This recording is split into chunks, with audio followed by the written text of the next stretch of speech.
Ta fáilte mór ribh a léigean seo and you're all extremely welcome today. It's fabulous to see so many people here for this workshop this morning. My name's Sarah Boyce. I work with PPR. I'm an organiser with the New Script for Mental Health campaign. I'm just going to say a few words to begin with to give you a bit of a background to this workshop, and then we have a few people to speak before we hand over to Dr Lucy Johnstone, who's going to run the workshop.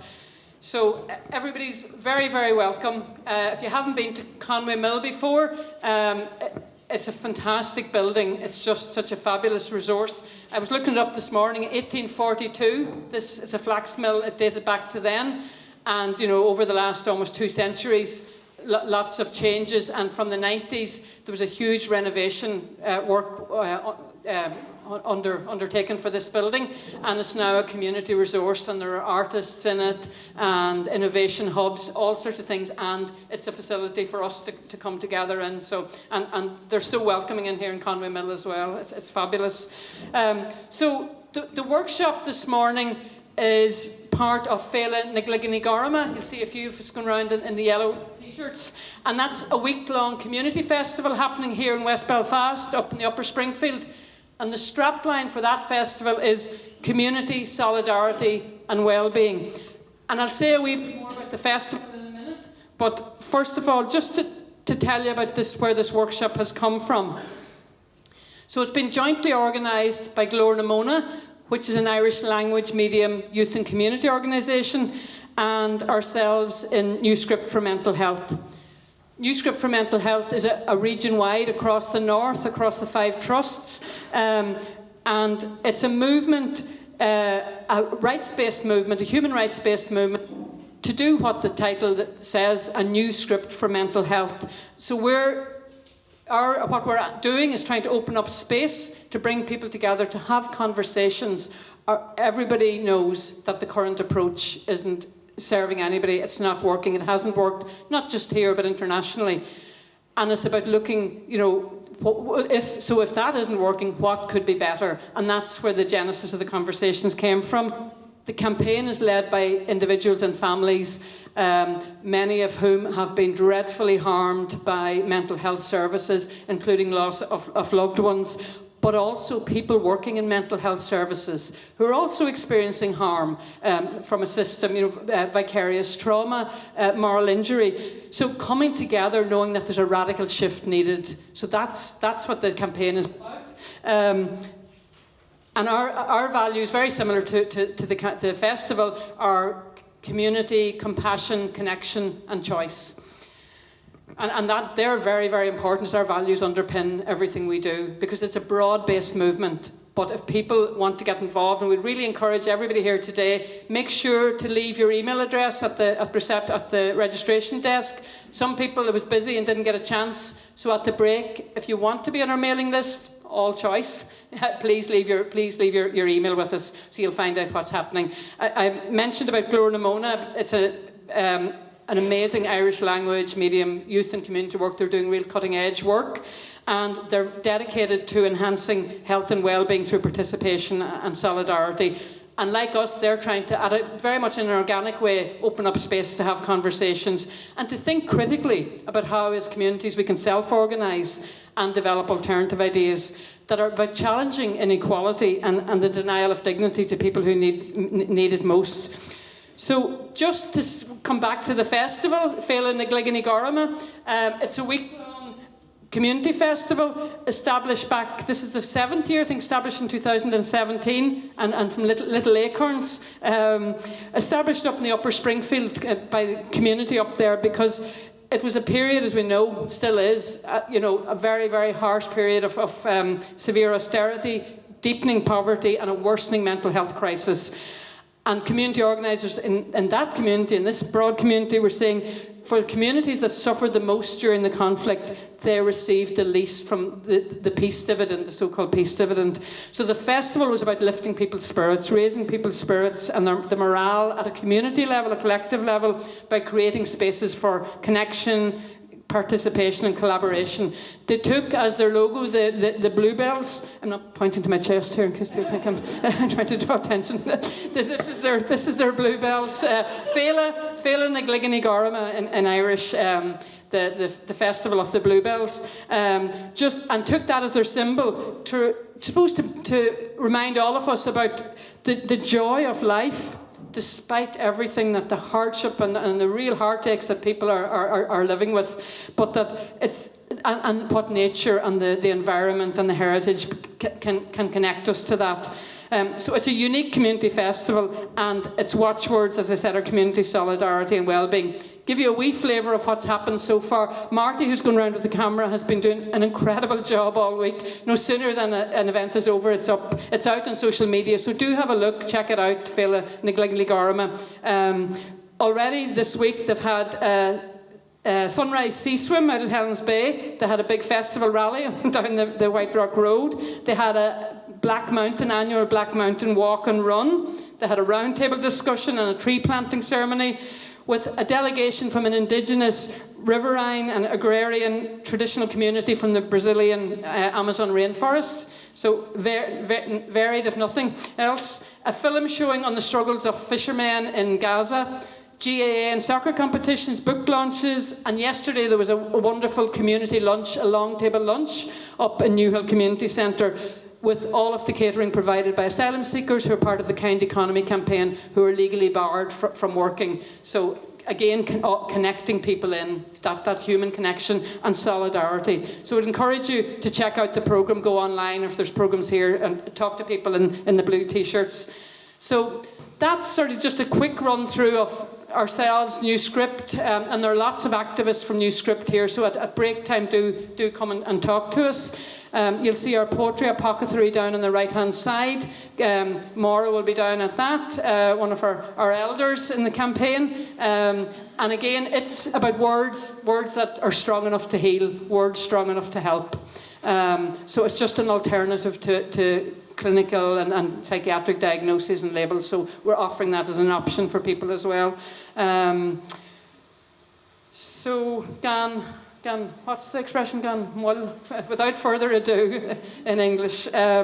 So, I would like to invite Dr. Sarah Meakin, who is from the British Psychological Society. She's the chair of the Division of Clinical Psychologists in the North and Northern Ireland here, to come and say a few words, and we're really delighted to have Sarah with us today. So, Sarah.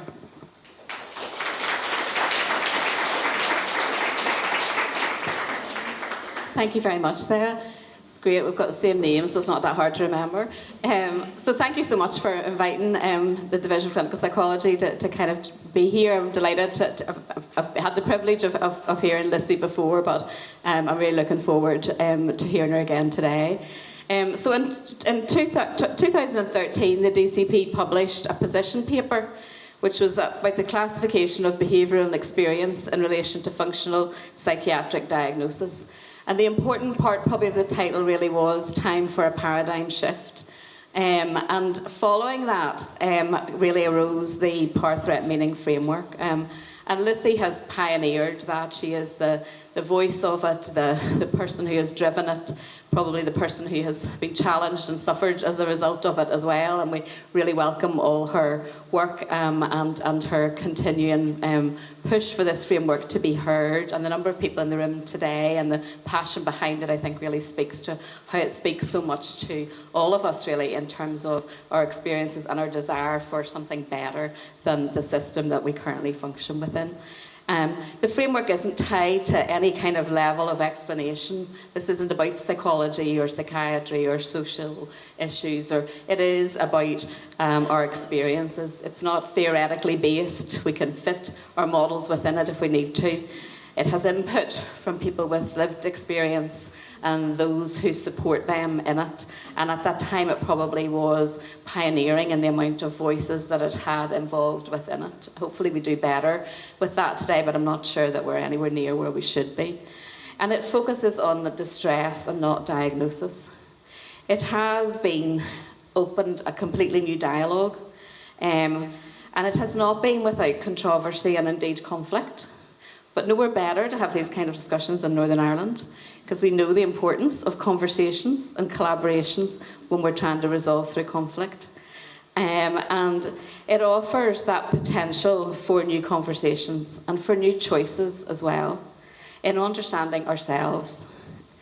So it introduces away from what is wrong with you, what's the matter with you, to what happened to you. It ultimately is about encouraging conversations and acknowledging all of our shared humanity and the experiences and the reasonable distress rather than the pathology that we may experience as a result of the experiences that we have. And it gives the option for us to look at choices and ways of helping to understand ourselves and each other as we try to move forward in finding a new conversation, a new way of supporting each other. So I'm delighted to be here. I'm really looking forward to hearing Lucy, but also to hearing everybody else's voices in the room. So I appreciate being asked, and let's have a great day. I'm delighted to be here in Conway Mill. Didn't know you could rent a room, so now on my list of things that I can access in terms of workshops. So thank you very much. Look forward to the day. Thank you, Sarah. 1 second. Thank you, Sarah. And just before I ask Dr. Anne Darcy to come up, should have done this earlier, but just a few housekeeping things for people to know. The toilets are down here, so out the door at the bottom, and just keep going round to your right and down at the end of the corridor here. We'll have Dr. Lucy Johnstone will do her presentation, and there'll be an opportunity for questions and answers. And then we'll be working in our groups, so it'll be a workshop format. We'll have a break mid-morning, and we will finish at 1 o'clock. But the other thing to say is just the nature of what we're going to be talking about and the discussions, just to be aware of that, and that it may not, it may bring up things for people here, and we don't know, none of us know what maybe, will touch it and bring things up. So just to be mindful of that and do what you need to do during the morning. If people, this is very informal, people do what they need to do to look after themselves. Take some time out with water down at the side there, and if you want to have a chat with any of us, we're here as well, but just wanted to say that, to be aware of that. So to invite Dr. Anne Darcy, who is a clinical psychologist, also an activist, which we're delighted, an activist with the New Script for Mental Health and involved with Psychologists for Social Change. But Anne is going to introduce Dr. Lucy Johnstone. Thank you, Anne.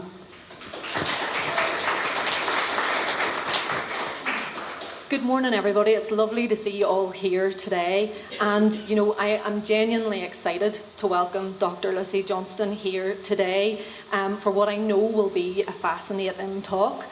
Dr. Lucy Johnstone is a consultant clinical psychologist who has had a significant impact throughout her career, and she is here today to talk about the Power Threat Meaning Framework.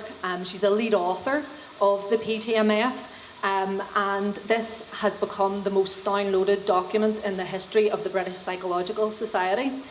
In my role on the Power Threat Meaning Framework Committee, I've been able to see some of the impact that the PTMF is having within healthcare, beyond healthcare, and across the world. And a big thank you to Glórna and PPR for bringing us all together today. And I'm really looking forward to the group discussions that we will have later. As a member of Psychologists for Social Change, I've had an opportunity to see some of the fantastic work that Glórna and the New Script activists are doing.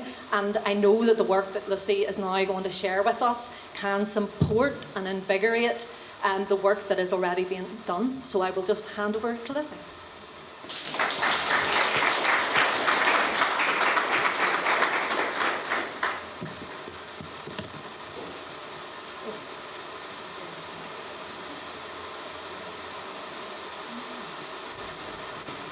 Hi, thank you for those very kind introductions, Sarah and Anne. It's lovely to be here.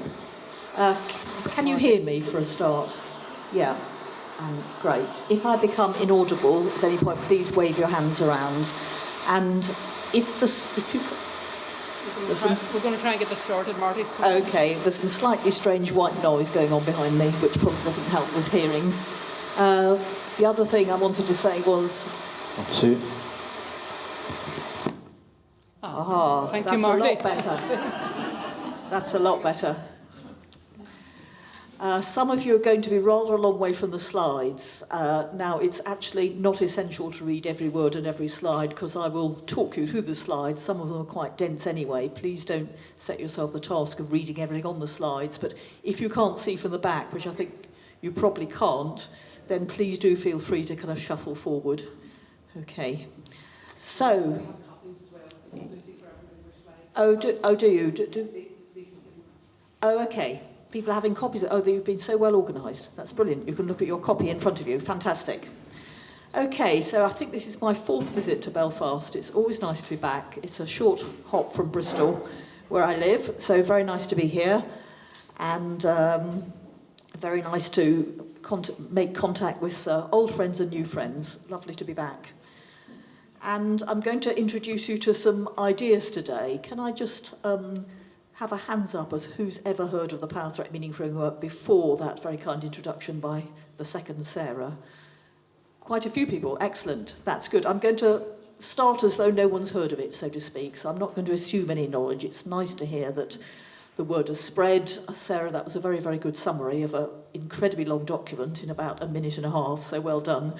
The only thing I would add to it is that there are 2 lead authors. I'm one of them, and the other one is Professor Mary Boyle, but this has unexpectedly turned into a new stage of my career. I go around the country and indeed around the world talking about the framework.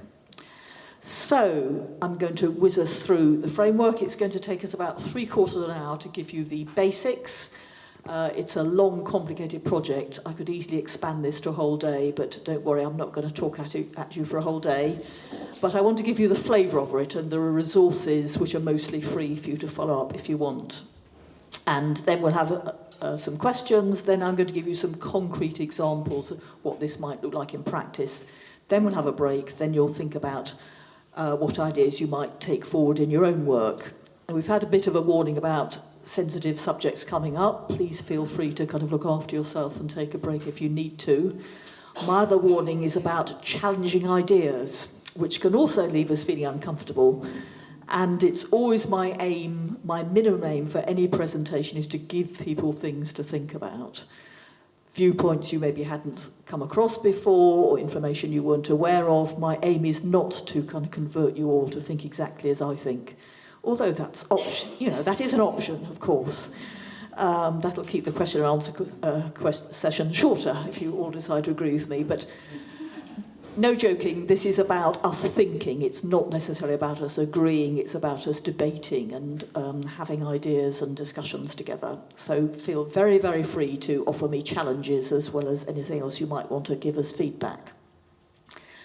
So off we go. This is the whiz through the framework. Okay, so it's really important to reiterate this. People's distress is very real. We are not in any way doubting the reality of people's distress. What we are doing is raising questions about the explanations that people are offered. People are very, very often told that your distress is due to an illness of some sort which needs diagnosing, perhaps largely treating with medication. And actually, what we're challenging is that kind of explanation. At the same time, we need to acknowledge we live in a diagnostically based world, although it'd be nice to think of a revolution and a paradigm shift, and I do myself very much believe that's on the way. I think we're all part of it. I think that's what's so exciting.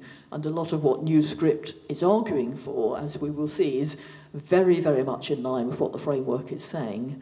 But nevertheless, we're not there yet, so we have to make compromises in everyday life. Of course we do. But we want to offer people, I think, informed choices. You do not have to understand your distress in this particular way.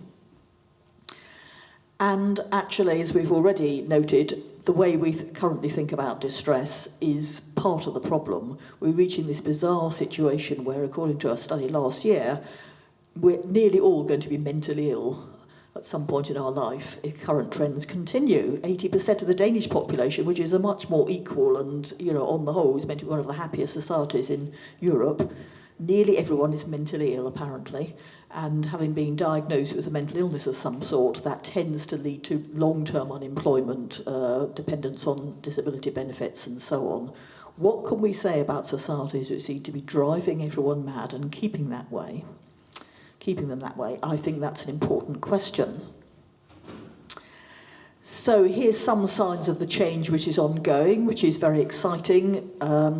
So this is a very recent report which follows on from several other reports in the last few years. It's by the World Health Organization and the United Nations, two very important, powerful bodies.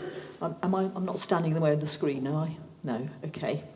A fundamental shift is required within the field of mental health, and essentially it's saying there is too much, there is stigma, there's discrimination, there are human rights violations, and they're very clear what the source of the problem is. There is an over-reliance on biomedical approaches to treatment options, inpatient services and care. There is not enough focus on what's the realities of people's lives. Mental health and well-being are strongly associated with social, economic and physical environments, as well as poverty, violence and discrimination. But most mental health systems focus on diagnosis, medication and symptom reduction, neglecting the social determinants. Now, I'm sure this is kind of common sense. We all kind of know this at a gut level, don't we? If we work in services or have received services, well, we may have had some very useful help, but it's at least equally likely that the social determinants, the context of our lives have not really been focused on. So that's a very fundamental shift being called for. This report came out yesterday, so this is a very up-to-date presentation. It's from an APPG, is a group in the UK Parliament which cuts across different political parties. So it's made up of Tories, Labour, Lib Dems. Anyone else who's interested can join a special interest group about a matter that cuts across political divides. And so this APPG issued this very important report. Again, it aligns very closely with New Script Aims. It's saying we need a fundamental shift towards looking about what's happening in people's lives, much less focus on these ideas which are very poorly evidenced about things that are said to go wrong in people's brains that make them so-called mentally ill. So that's important too, backed by a quite unlikely range of politicians, I have to say, including some really kind of hard-right Tories. I'm not a Tory, you probably already guessed that. But, I mean, it's really, really important to get people from all sides of the spectrum on board. That's how things change. And we can all agree about some things, and this is something we are apparently all agreeing on. So, what does the framework have to offer? Well, in a nutshell, the framework is about arguing for narratives, not diagnoses. Instead of labels, diagnoses, attributions of disorder, it's about putting together stories. We are all storytellers and meaning makers. That's a quote from the framework. The framework supports the use of all kinds of narratives or personal stories instead of diagnostic labels. This can help people to create new non-medical hopeful narratives about their lives and circumstances instead of seeing themselves as mentally ill or disordered. Or as the slogan goes, which we didn't invent, it comes from trauma-informed practice, instead of asking what's wrong with me, ask what's happened to me. And really important to say this is about all of us. We actually, the framework authors, don't believe in a division between so-called normal and unwell or mentally ill people. We all suffer distress at times. We all struggle in different ways. We all have to find ways of surviving. And we can all construct narratives. That's what we do as human beings. We actually don't have to wait many years on a psychologist's waiting list to get something called a formulation. Psychologists in the room will know what a formulation is. Essentially, it's a version of narrative that is quite widely used in services. It's about sitting down with someone and making sense of their life in terms of what's happened to them. I think it's a very, very important and useful thing to do, but I don't think you have to meet a psychologist to do that. And the framework is very much about putting those tools in the hands of ordinary people, and I'm going to show you some examples.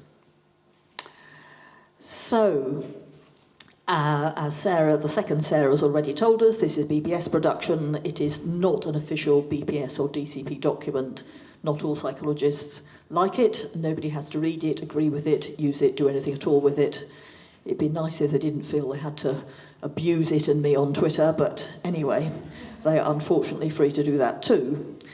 And it's not a manual of how to do it. It's a very broad set of principles. That's why we're spending the second half of this morning with you experts in your own settings and your own lives, thinking about how might this work in my setting. We are not here to say, you know, inpatient services should run like this or voluntary organisations should run like this. We're here to offer a set of ideas which is bigger than any particular model, which people can, if they're interested and if they want, take forward and adapt. And if any of you do that and want to let us know, we have a growing section on our website about good practice examples, which shows some of the many, many ways in which people are taking these ideas forward. So it's meant to be post-publication, which was 2018. It's meant to be a kind of collaborative exercise, if you like, of a really very wide range of people helping us to take these ideas forward. Not about saying, stop what you're doing already and do this instead, about saying, great if you're doing a lot of this stuff already, which I'm sure all of you in this room are, and could the framework add something to that? So if you visit the website, the main documents are free. They're very long and dense. If you're planning to take 6 months off work with nothing else to do, you can try the main document, which is a mere 440 pages long with a mere 67 pages of references.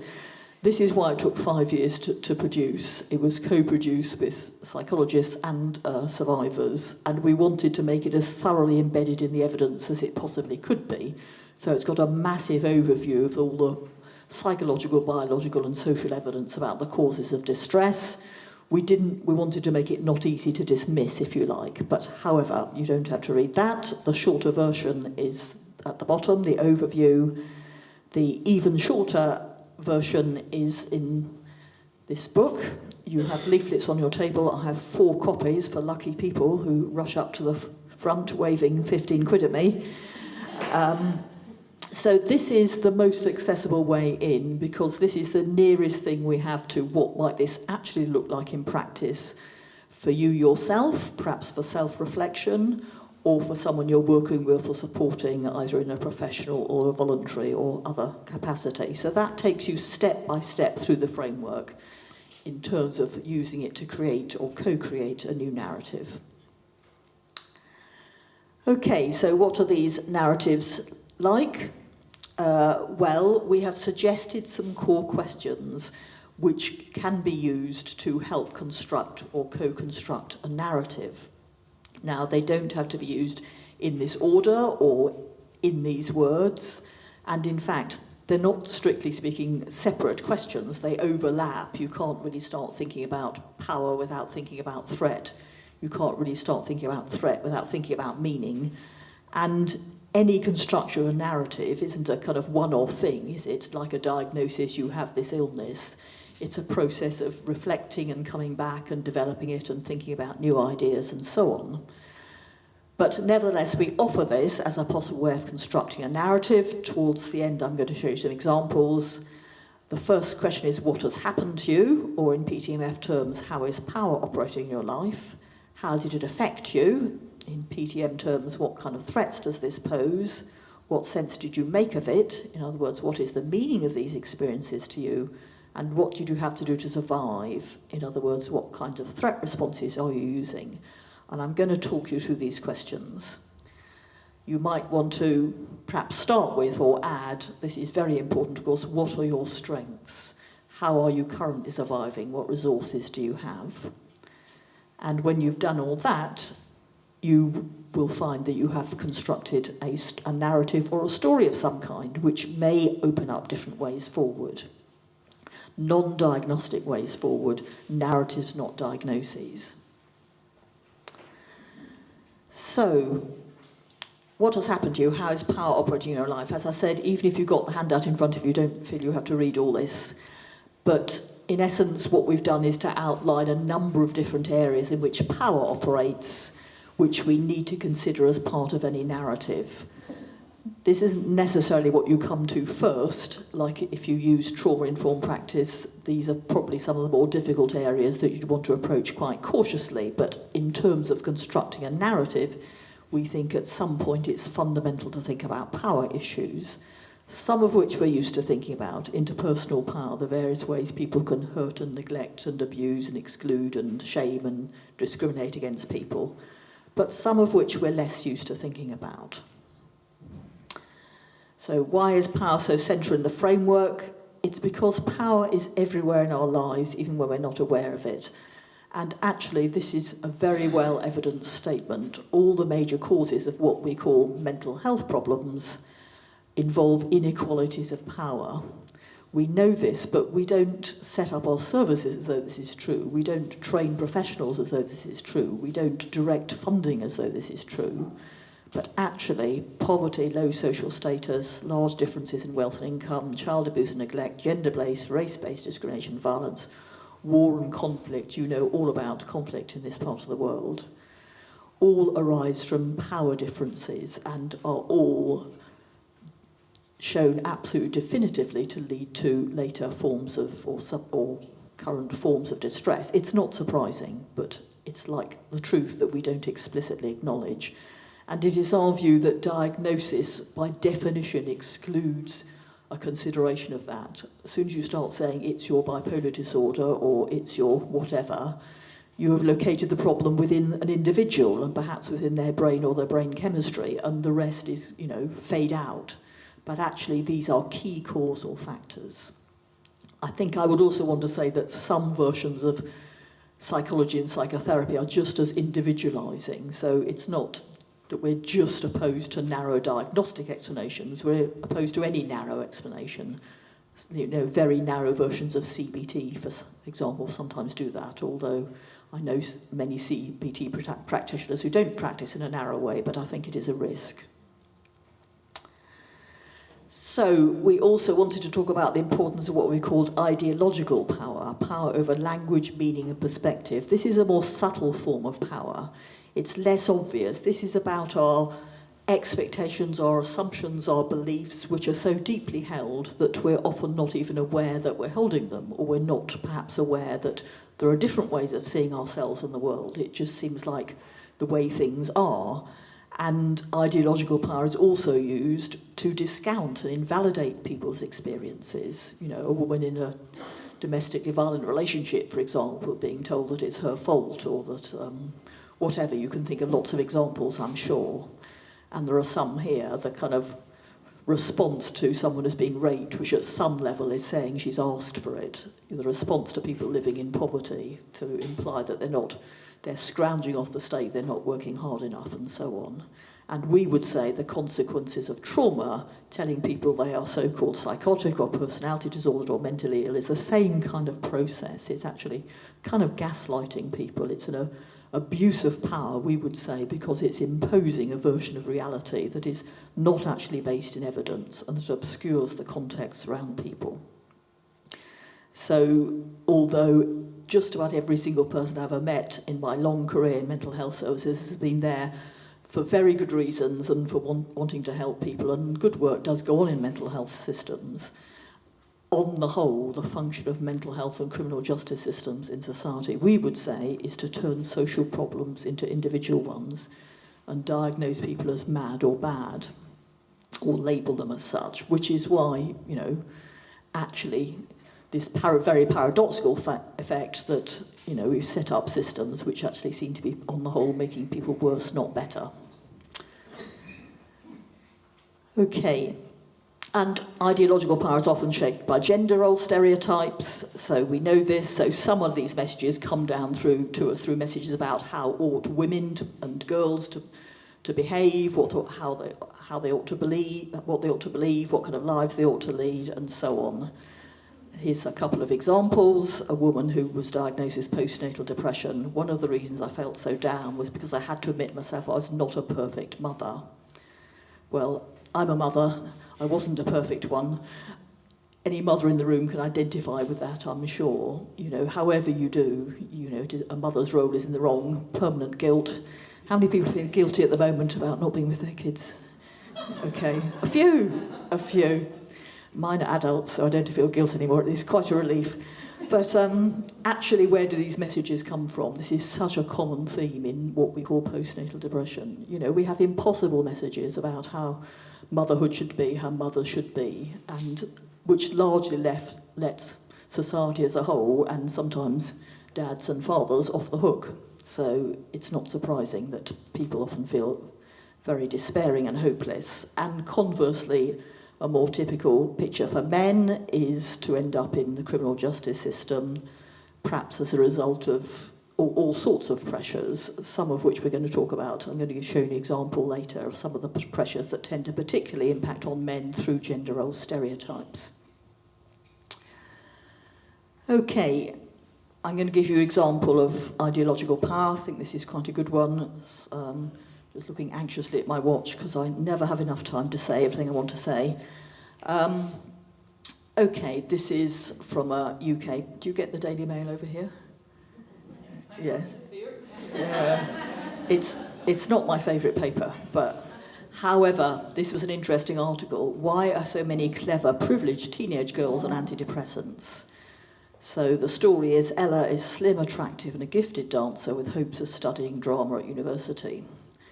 There's kind of ideological messages just in that sentence, aren't there? What more could any girl possibly want than to be slim and attractive?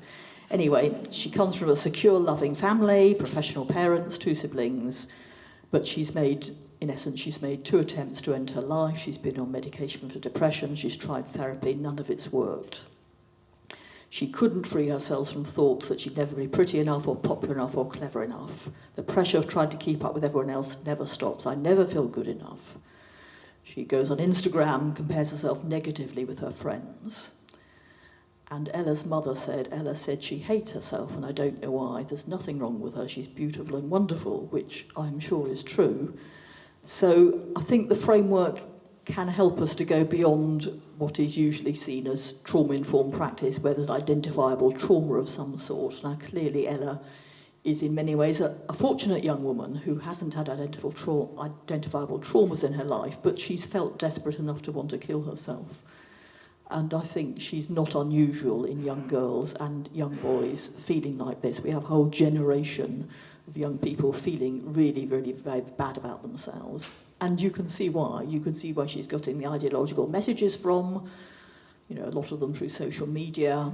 And if we had a bit more time, we could think very briefly about the number of people and businesses and organisations that are making money out of Ella, the makeup business and the media platforms and so on. The end result is she's offered 2 what I would see quite individualistic approaches. Well, take the pills haven't worked. I suspect she would offer rather a narrow version of, challenge your thought that you're not good enough. Well, that wasn't nearly powerful enough, evidently, to challenge, the many, many messages coming from all around her. We actually need something more to kind of group in a social level, don't we, for our young people to look about where these messages are coming from. Okay, so how did it affect you? I won't go through this, but obviously power abuses can affect various areas of your life, which include those, and they include things like your value base and your meaning making, your ability to make your sense of your life in a way that is meaningful and helpful to you. What sense did you make of it? This thread of meaning, of course, runs through any narrative. Any narrative is essentially about constructing or co-constructing meaning, and we all do this. But in the framework, we very much emphasise that meaning is both made and found. It doesn't just arise from within us. It's, Ella's belief that she was kind of useless and a failure didn't just come from some malfunctioning cognition in her head, did it? It came from all around her. So the meanings we construct are partly, they always have an individual flavour, but they're never simply arising from within our head. This is going back to power again. The meanings that create draw on common understandings about what it is to be a good mother, the woman with so-called postnatal depression, what it is to be a successful young woman, Ella, what it is to be a happy family, what it is to be a refugee, what it means to be mentally ill, and so on. And these, in turn, are based on ideological meanings and assumptions, which very often work to the advantage of people in society who are already more privileged and to the disadvantage of people who are less privileged. If I can mention a painful subject that begins with B, Brexit. I mean, let's not dwell on this, but if ever there was an ideologically driven project, that was it, wasn't it? It was sold to us by lies. A small number of people have made a very great amount of money and benefit from it. A much larger number of people are suffering, and of course it's had a particularly damaging impact in this part of the world. Okay. What did you have to do to survive? This covers the area of what we might traditionally think of as symptoms, but in PTM framework language, but also in the language of trauma-informed practice, these are not symptoms. They are threat responses or survival responses. They're things we have to do to survive. And of course they include our bodies as well as our minds. This isn't just about our heads, it's about all the large body of evidence that we now have, which show that difficult events impact on our bodies as well as on our minds, but not in a kind of simplistic, your chemical imbalance causes your depression way. Rather, in the framework, we have a phrase that says our bodies, our biology mediates and enables, but does not in any simple sense cause our distress. If that makes sense. So I could say, the reason I'm standing here today is because partly my body, my biology. I couldn't stand here today and talk to you if I didn't have a body to get on a plane and come here and a voice to speak and so on. But my body is not in any simple sense causing me to give this talk. It's mediating and enabling the experience I'm having today and the actions I'm partaking in and so on. Same with distress. So no simplistic biological, medical type explanations. So we have a range of threat responses that we can use, and the ones at the top are ones that are probably less under our conscious control. It's very difficult to control the impulse to fight or flight or flee. But as we move further down, we come to ways of coping that may be experienced as more under our conscious control. You know, it's not something about our brain chemistry that drives us to go and buy a bottle of vodka if we're feeling desperate and drink that. To some extent it's under our control, but it's also dependent on the social circumstances you're in and so on. And right down at the bottom I've put two of my most common threat responses, which no one's going to lock me up and diagnose me and medicate me for because they're socially valued: overwork and perfectionism. I mean, that's very much me. And it's not healthy, and I know that when I'm feeling a bit out of control in life, I'm quite likely to do something unhealthy, like sit in front of the computers for 6 hours. It has some benefits, of course. It's not actually a good way of responding to life, but, you know, hey, we all have our survival responses. So what we're saying is that this is not as simple as all symptoms are actually threat responses. It's like saying a whole range of things can be threat responses. So a core aspect of the framework, a core intention is to restore the link between threats and threat responses. So instead of saying, oh, you have panic attacks, or oh, you have depression, or oh, you have mood swings, by the time you get to this point in the story, it should be absolutely obvious that because of the difficult situations you're living in and struggling to survive, and because of the meanings you've made of it, it's not surprising and actually makes a lot of sense and may at the time certainly have been very helpful that you do this, this or this. So this is where psychiatric practice kind of severs that link. As soon as we say, as I said, it's your psychosis or it's your depression, we stop thinking about why and for what reasons are you at some level using these responses. And it's a kind of odd thing, because at some level it seems to me this is common sense. If you asked any person in the street, do you think people living in poverty are more likely to be depressed and miserable? And they would say, well, yes, of course they would be. And yet as soon as we know that, then as a society we start talking about an epidemic of depression. You know, I think it's, we were talking about this last night, that suicide rates are much higher in deprived communities in Belfast. Hardly surprising, is it? But then we don't necessarily have strategies that acknowledge that those people are feeling desperate for very good reasons. So we separate the threat from the threat response.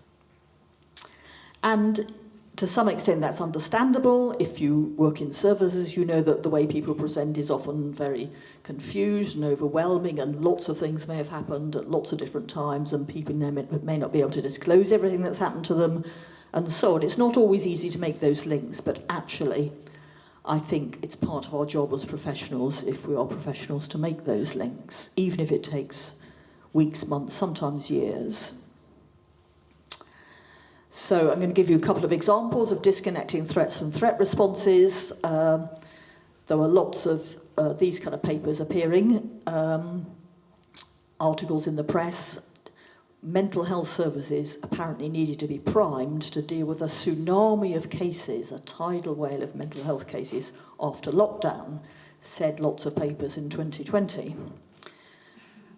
If you unpick that, what you find out is that those who are most at risk from what were called this wave of mental health problems were people who had most to struggle with. They were burnt out frontline workers, they were school children who were locked up in homes and couldn't see their friends, they were elderly people who were isolated, they were people trapped in abusive partnerships, there were people who'd lost their jobs and were financially very insecure, and most notably, almost all minority ethnic groups had higher risks of dying from COVID-19 than the white British majority of a comparable age.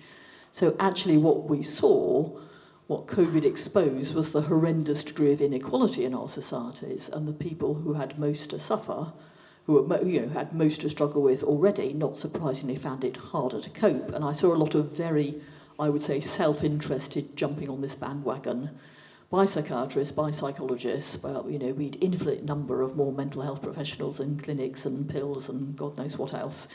And of course services are always under-resourced, but actually it seemed to me this was a particularly clear example of disconnecting threats and threat responses. We had an opportunity to learn from this, to create a more equal society, and we certainly in England didn't do that.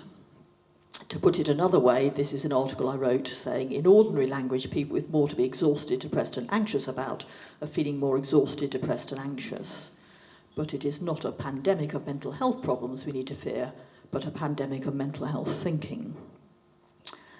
Okay, in the framework, we're very, very keen of translating jargon language, medical language, diagnostic language back into ordinary language. If you start by saying, someone says to you, I have an anxiety disorder, there's not a lot you can say except, oh dear, that must be difficult for you. If somebody says, I feel really scared and worried, it inevitably leads to a much more productive conversation about, oh, I'm so sorry to hear that, tell me what that's about, what are you most worried about, what could you do to make that a bit easier for yourself, and so on. So ordinary language, always preferable. Okay, another example. This is a survey in 2022. 1 in 4 17 to 19-year-olds in England had a probable mental health disorder. Sounds bad news, doesn't it? But again, if you look at under the headlines, those young people are more likely to have been bullied, feel unsafe in school, lack friends, be worried about exams, living in a family that couldn't afford to feed them or pay the rent or keep the house warm. So we're talking about young people with a great many very difficult real experiences, personal and social, to struggle with. What help is it to say, come in and say, oh, as well as all these difficult circumstances, you now have a mental health disorder, and possibly enroll you on the school mindfulness programme? I mean, I'm not opposed to mindfulness and I practice it myself sometimes, but actually, depending on how you frame it, the message can be, well, you have to, the problem is somehow within you not coping, it's not surprising that you feel this way. I don't think it's helpful to start telling young people they have mental disorders when they have very good reasons for feeling the way they do. I looked at your mental health policy 21 to 31 last night, and I have to say, although there's a lot of good stuff in it, I saw quite a lot of disconnecting threats from threat responses. And what's the answer? More clinics, more services, more funding. Well, for what? More professionals. Well, to do what? Do you know what I mean? Some figures about high levels of deprivation. Okay, so where's the focus on that? Anyway, I may say this afternoon at our meeting at Stormont. Okay, so final example. So this comes from this yellow book. There are lots of examples of people who took the framework and used it. I'll do this rather briefly. Anyway, this is a young man called Danny Whitaker who decided to set up his own workshop. At the age of 23, worked around the clock to renovate a building, but it was the time of the economic crash in 2008. Everything conspired against him. His credit was withdrawn. His nightclub collapsed. He descended into anxiety that left him housebound and started punishing himself. He felt he is a complete failure. I could not forgive myself for what he perceived as a humiliating personal failure. And this is an extract from the book where I have commented there's nothing wrong with working hard to achieve, but when this message chimes so closely with wider messages about resilience, aspiration, and pulling yourself up by your own bootstraps, and when the odds are stacked against you, you are set up to fall into self-punishment and self-blame.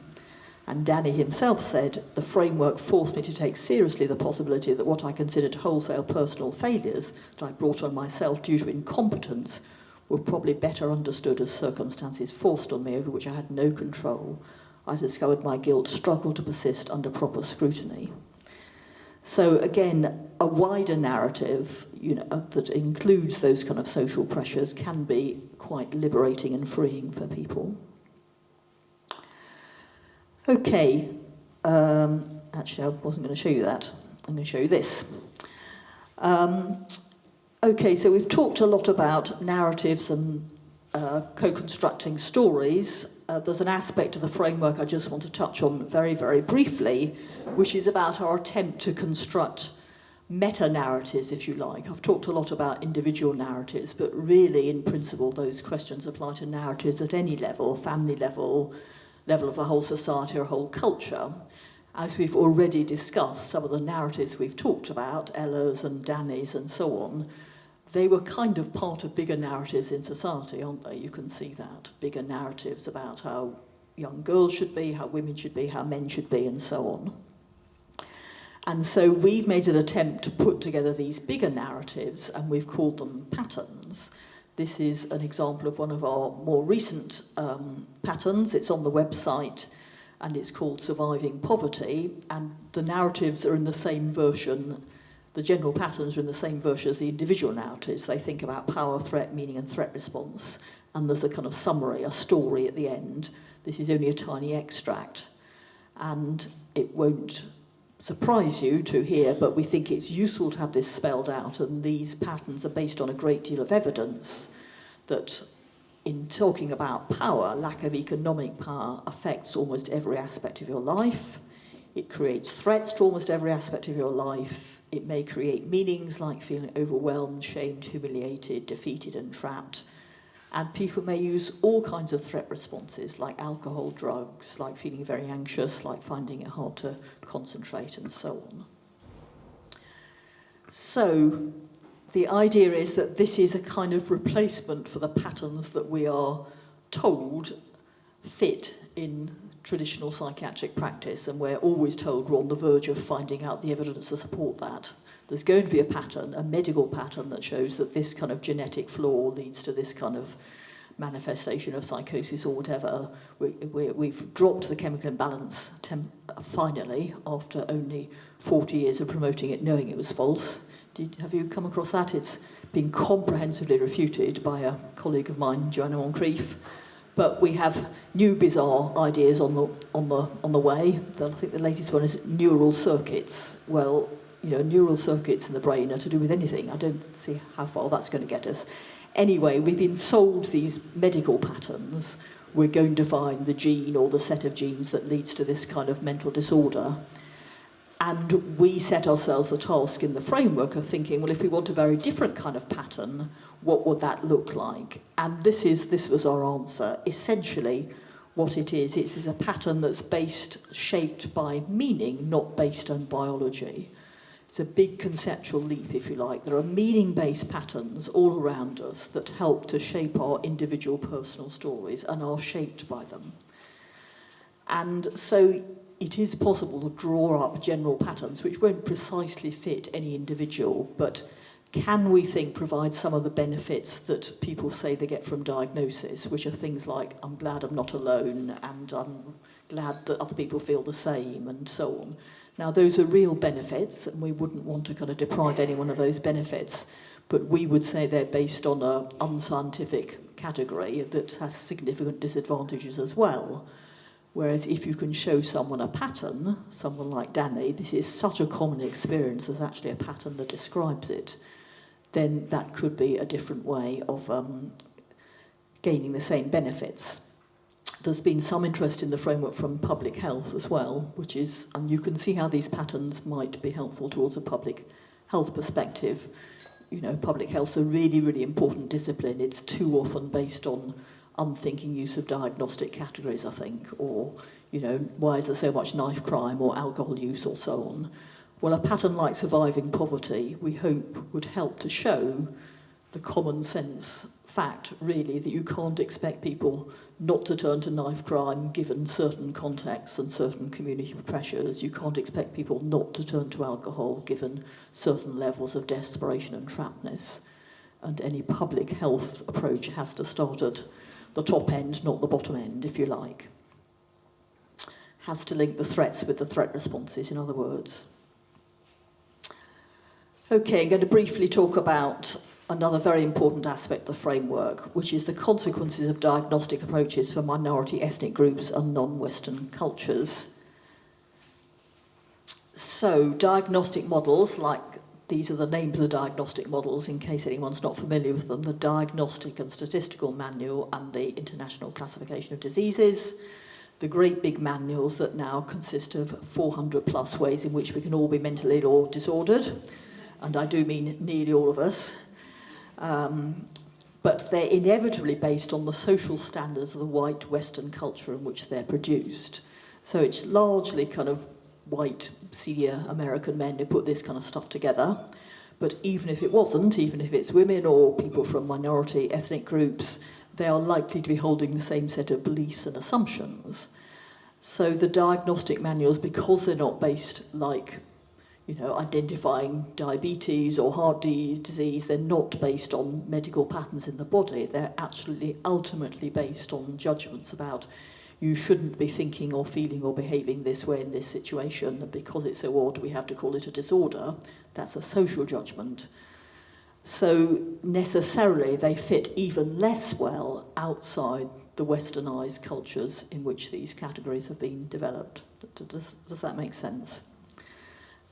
And we think it's very regrettable that our failed diagnostic models and our, you know, of some benefit but also with significant disadvantages, pharmaceutical solutions are being exported in particularly narrow forms under the movement for global mental health, which is not to say that everything that happens under that banner is unhelpful. I don't think it is. But the core assumptions are certainly unquestioned, and they're about offering this new scientific way of thinking to cultures and countries that aren't lucky enough to have it, and in my view don't need it. So here's a provocative statement. Psychiatrists like Sue and Fernando argue that this is simply another form of colonialism, less obvious but just as damaging as earlier forms. That's a powerful statement, isn't it? And of course it's not as obvious as sending in your army or, you know, doing all the things that the British Empire has such a, sensitive subject, I know. I come from a culture and a country that's been very much at the forefront of colonising other people's countries. This isn't as obvious, and because it's not so obvious, because it's sold through ideological messages, we would say, you know, this is Western scientific medicine, incredibly advanced, you need some of this. People actually want it, ask it. You know, people are queuing up to have this stuff.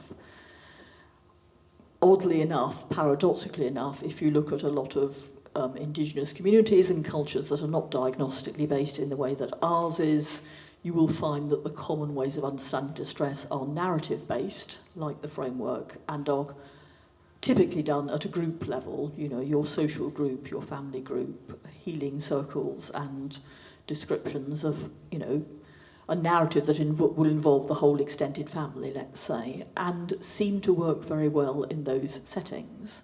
So the framework, instead of saying, you know, we are not about exporting the framework, that would be to fall into exactly the same trap, but we are about saying if we had an understanding of distress that was based on something like the principles of the framework, we'd be much more inclined to respect and understand and learn from, and, to be honest, not interfere with ways of expressing and healing distress that, through our westernised eyes, might look very strange, but actually work very well in their context. So I'll just very briefly tell you that one of the exciting things I did after the framework had come out was that I was invited to do a tour of Australia and New Zealand. And in Auckland, in New Zealand, I asked if we could have a 2-day workshop, the first of which would consist of me presenting the framework in my rather westernised PowerPoint-heavy way, and the second would be presented by a number of Maori, the indigenous people of New Zealand, presenting their understanding of distress, which was one of the most fascinating experiences of my life, because, of course, you couldn't have had a bigger contrast. So my day started with rather a lot of PowerPoint. It was probably rather exhausting to listen to. Everyone was very polite. The second day started with a collective set of songs and thanks, acknowledgement to people's ancestors, and not a presentation, but a kind of, it's like a kind of ongoing conversation between some of the presenters and the audience, weaving stories and reflecting, and each reflection led to another reflection. And the Maori version of understanding, you know, life in general and distress in particular is in terms of their deeply held cultural beliefs and legends about gods, the Sky Father and the Earth Mother and so on, and how they relate and the conflicts they have and the achievements they have and the failures they experience and so on and so on. So could not be more different. And yet one of the interesting things that emerged from the workshop was that at a very deep level there were some similarities. Both I and the Maori presenters were talking about narratives. We were both in very different vocabularies, talking about power struggles and threat responses. And I met a Maori psychiatrist there who had set up a clinic. You couldn't have this in New Zealand because it's a very enlightened country, unlike the UK. You can actually go to a clinic which is entirely based on Maori understanding. So you go along, you go along with your entire extended family and you sit down and you weave stories together. And this Maori psychiatrist, with whom I later wrote an article, had used the framework as an argument for setting up this clinic. Now, they don't explicitly use the framework in the clinic. They don't need to. They have their own forms of understanding, but nevertheless, it helped her to argue of the necessity of and importance of such a clinic. And she described the framework as a distant cousin with more commonalities than differences, which I thought was rather a lovely phrase. Okay, I've almost finished. Shall I tell you one of my other favourite anecdotes from New Zealand? Do we know what a formulation is in this room? Most of us do. Psychologists like myself sitting down with someone who to co-construct an evidence-based best narrative that we can come up with about the sources of your distress. I was trying to explain this highly westernised concept to this audience, which consisted of a number of Maori people. So after I'd put up all my definitions, a Maori elder in the audience said, so what you're saying is a formulation is when two people are in deep contact and they touch each other's hearts. Oh, I found that so moving at the time. I mean, I haven't seen that definition in any book, but that is so true, isn't it? It's achieving a very deep level of mutual understanding and empathy. So, I did wonder whether I should just stay in New Zealand, because it's... and I'd have been wise to do so, actually, because my visit was shortly followed by the pandemic, so... And, of course, they managed that much better than we did. Anyway, okay, so the framework, the importance of acknowledging going beyond trauma-informed practice, going beyond the more immediate and often very difficult circumstances of our lives to think about the ongoing effects. Now, you know this very well. Histories of colonisation, very relevant to you. Collective transgenerational trauma, loss of identity, culture, heritage and land. All of these things have resonance here, don't they? But they have resonance in many, not most other cultures too, particularly, of course, with indigenous people who, surprise, surprise, across the world have horrendously high levels of alcoholism and what is called mental illness and so on. So, I'm going to talk, just mention trauma-informed practice. Is trauma-informed practice a familiar term to you? So trauma-informed practice is based on the very wide and well-evidenced body of work that suggests that, not surprising, this is kind of common sense, this is kind of research I like, common sense research that confirms all the things I already believed, that traumatic events in your life, past and present, are more likely to lead to distress. ACEs are adverse childhood experiences, as I'm sure many of you know. So the framework draws a lot on trauma-informed approaches. As I've indicated, it's kind of goes beyond that as well. And because we generally take the position of nothing is beyond criticism, we have included some criticism of some of the potential limitations of trauma-informed practices. I mean, I'm very much a fan of them and very much in favour of them, but of course they can be implemented in a number of different ways. And in some cases, it seems to me they're still quite tied to diagnostic language. In some cases, there's a risk of focusing too much, I think, on particular difficult things that happen in someone's lives, less of the circumstances around them, which is why in the framework on the whole we use the language of adversity rather than trauma. And as I've also indicated, we need to think about people's very real struggles, even when trauma as such doesn't seem to be relevant. So, we need a different narrative about mental ill health, illness, distress, disorder, or another way of putting it, we need a new script, because storytelling and meaning-making are universal human capacities. The framework validates, provides evidence of the central role of narratives of all kinds as an alternative to diagnosis. Some quotes from the framework: the restorative power of truth-telling, and recovery as reclaiming our experience in order to take back authorship of our own stories. The final quote comes from the Yellow Book. It's from a young woman who found the framework helpful in understanding her own struggles. Liberation is always in part a storytelling process, breaking stories, breaking silences, making new stories.